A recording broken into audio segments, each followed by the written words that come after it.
Hi and welcome.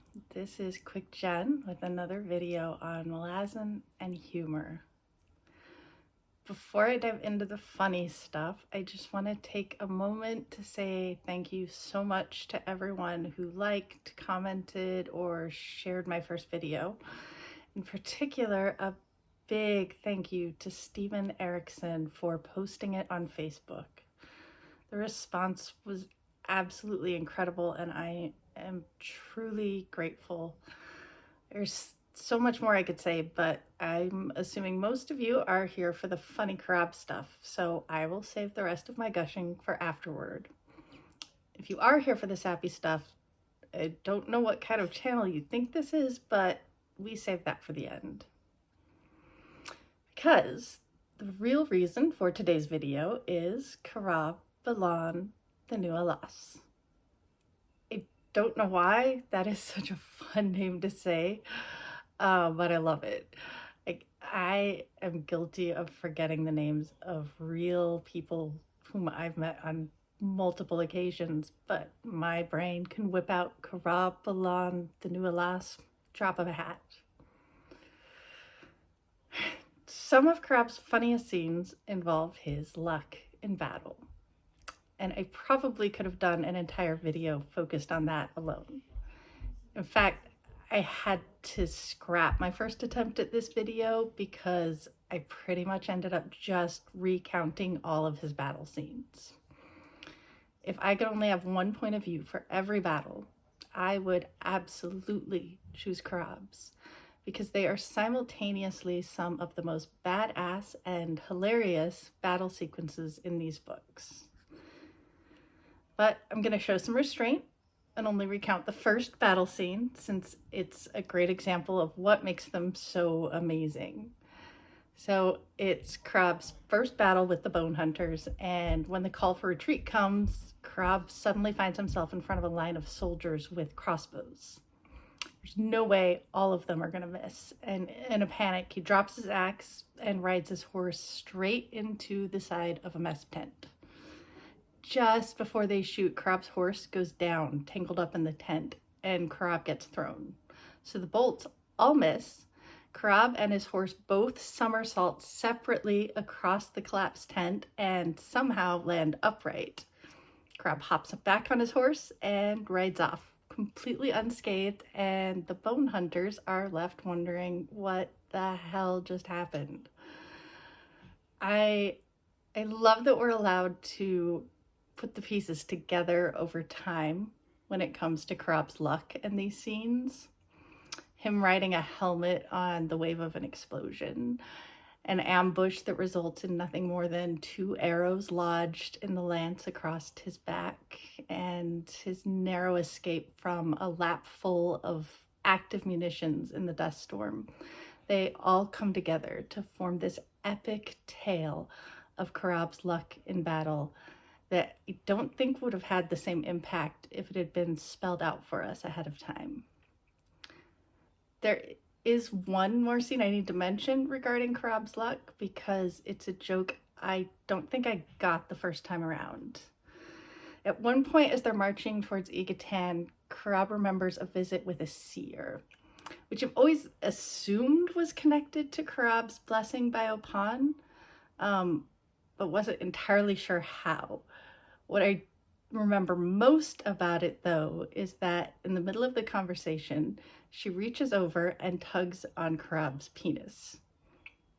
It's weird and confusing, and it wasn't until my reread that I thought of references to Oponn's luck as the Lord's push and the lady's pull, or as Leomund calls it, the lady's tug, which in Corabb's case appears to be quite literal. So when Corabb joins the Bone Hunters, they are, like Leomund, aware that Corabb has received the lady's tug, and they often use that to their advantage. Corabb startles a deer during a march, saving his squad from an ambush. He falls in a gopher hole while fighting a demon, saving his own life and allowing him to take out the demon at the knee. He trips over a body and ends up skewering 3 Eater on his spear. There's this great scene in which Fiddler Squad, after invading Letherus, have one chance to make this impossible shot and decide to give the crossbow to Corabb, despite the fact that he's a terrible shot. They're banking on his luck. And Quarrel bounces off an aide's helm through the Fanad's hand and straight into the forehead of the Atropreta. Okay, I might still have gone on a bit much about the battle scenes. The truth is, though, even without his luck, Corabb is a badass in battle. A completely clueless badass. There's a certain irony to the fact that I've chosen to make Corabb the subject of an entire video focused on humor, because Corabb does not have a sense of humor. He doesn't make a single joke in any of the books, and he doesn't understand the jokes made by others. But in a way, it's perfect, because most of the humor that makes Corabb such a fun character centers on irony. A lot of that comes from the fact that, as the readers, we know more than Corabb does. A humorous, dramatic irony. So the way he rails against the interference of gods, especially foreign gods, without realizing that he is a pawn of one of those gods. Or his distrust of women as a source of corruption, and his claim that his interest in them is nothing beside his beliefs. Unaware of the way he often gets distracted by thoughts of how the wind is soft as a woman's breath, or his sword on the whetstone sounds like a woman. Or the fact that despite his prowess and luck in battle, he's constantly losing or breaking his weapons in the middle of a fight. With the Bone Hunters, he prides himself on how completely he's moved beyond Leomund and his own role as a loyal follower, usually while he's thinking about Leomund and loyally following Tar and Fiddler. We also see it in his interactions with others, since they are able to see things about Corabb that he himself does not. When Dunsparrow mocks the way he stumbles on metaphorical imagery, Corabb responds with no sense of irony. "You'd be amazed at the things I stumble on, woman." He's not dumb, but he often seems that way because he's never in on the joke. Corabb Bhilan Thenu'alas is a man driven by his beliefs. And as he tells the heavies when they joke that the distant howling they hear is Letheri rabbits, he doesn't believe in funny things. So yeah, Corabb often knows he's missing something. He's just never quite sure what it is. There's even a moment when Corabb thinks to himself, which spirits thought to make of me such an embodiment of confused irony? I curse them all. As a reader, I bless them for it.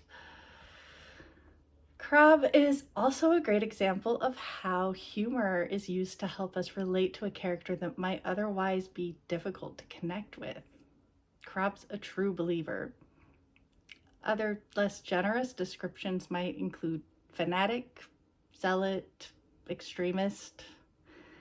There's a nice little recurring joke that Corabb is prone to hallucinations that, while funny in their own right, also are another little hint that he's a man susceptible to delusions. We also see that in the way, in his fervor, he regularly spouts increasingly grandiose propaganda. Left unchecked, his answer to the simplest question will quickly become a monologue on the righteousness of his cause and predictions of death for the enemy and glory for himself and his comrades. I can't think of a character less like Krupp than Corabb, yet they share a love of hyperbole, and when he goes on a rant full of lines like "the air shall be gold with dust and dusted with gold," I can't help but think of the eel, which makes it all the more endearing and funny when, in the last book, Corabb starts talking like Cuddle's dumber brother because he's a Marine And that's how Marines talk. Corabb's identity is inseparable from the causes and people he believes in. And he does believe. He may exchange his blind faith for a more measured faith after he joins the Bone Hunters, but he's a fervent believer in them the way only a convert can be. The Marines are too cynical to be true believers, and so, in a way, Corabb becomes both their good luck charm and an emblem of faith. He believes for them, and they, in time, come to believe in him. The transformation is notable, not just for the development of his character, but for the way we later view the first half of his story arc. So when we first meet Corabb, he views the world in black and white, easily divided into good and evil, with Leomund and the rebellion falling into the good category, and anything foreign, particularly the Malazans, falling clearly into the bad. He judges others harshly based on his own, sometimes confused moral code, and gets flustered by facts that don't fit neatly into his understanding of the world. In the most basic terms, Corabb's worldview is that of a bigot. And yet, we find ourselves rooting for him. Corabb clung to a narrow set of beliefs, and he killed in the name of those beliefs. But we never see him as a monster. He's just a confused guy trying to make sense of a world that rarely does. His character may have been over the top, but it was never a caricature, and we're never allowed to see him as anything other than human. Corabb's is a story of redemption, but just as importantly, it's about recognizing the possibility of redemption. The Bone Hunters don't forget, and they don't forgive Corabb's role in the death of their own, but they also don't deny him the opportunity to become something more than what he was. There's a quote in The Crippled God that I think sums up Corabb's misguided choices and the reasons we love him anyway. Corabb had wanted to be good. He'd grown up wanting that and nothing else. The world was bad, and he wanted it to be good. It would have been easy for the Bone Hunters to leave Corabb to his fate in Ygatan, righteous in the face of unforgivable fanaticism and hatred. But in clinging to the idea that our past dictate our future and some things are unforgivable, we deny others, ourselves, and the world of the possibility of something greater. We'd also be denying ourselves of the joy that is Corabb Bhilan Thenu'alas, and that would be unforgivable. Okay, so if you haven't read all of the main series, this is the one section that would be considered a major spoiler, and I recommend stopping here. I'll wait. Okay. Gone? Good. Because I can't talk about Corabb without also talking about his death. In Reaper's Gale, there's a scene where Bottle tells Corabb that he's going to outlast them all. And Corabb is deeply hurt by it, because Corabb doesn't dream of victory. He dreams of meaningful sacrifice, of a glorious death in the name of a cause that matters. Death is often meaningful in stories. It can be poignant or satisfying or noble in ways that it rarely is in life. And I actually love that the Malazan Book of the Fallen reflects the ugly, undignified, or meaningless tragedies of death. Characters don't always get the end they deserve, which is why when we do get a meaningful, cathartic death scene, it stands out. Beak, Stormy, and Gessler are the first that come to mind.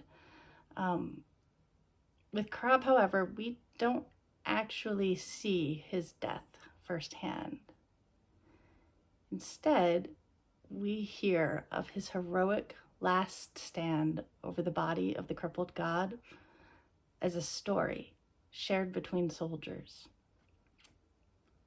For Corabb Bhilan Thenu'alas, a man who dreamed of living on through stories of his glorious death in battle, I can't imagine a more perfect ending.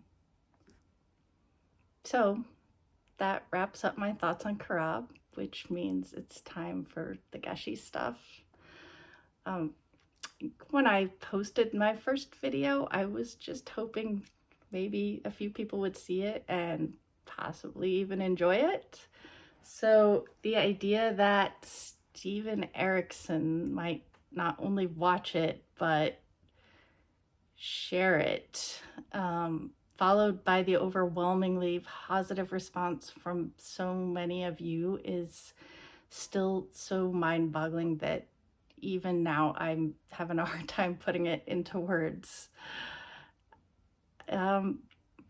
I was a viewer and a fan long before I ever made my first video. So while the responses, it's been surreal, it probably shouldn't be surprising, because in my experience, Malazan fans are an incredibly thoughtful and supportive group of people. And I definitely wouldn't be doing any of this today if it weren't for all of you.